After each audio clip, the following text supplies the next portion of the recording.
Good morning po mga kalingkod. Ngayon po itatalakayin po natin yung isa sa mga mensahe namin kahapon, linggo po, araw ng paglilingkod sa Panginoon. At nakarinig tayo ng mensahe na talaga naman na tinatama tayo ng Panginoon.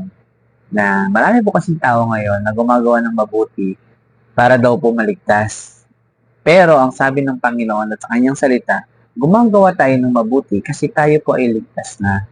Dahil sa paggawa po natin ng mabuti mga kalingkod, wala pong ibang pinaparangalan kundi ang Diyos.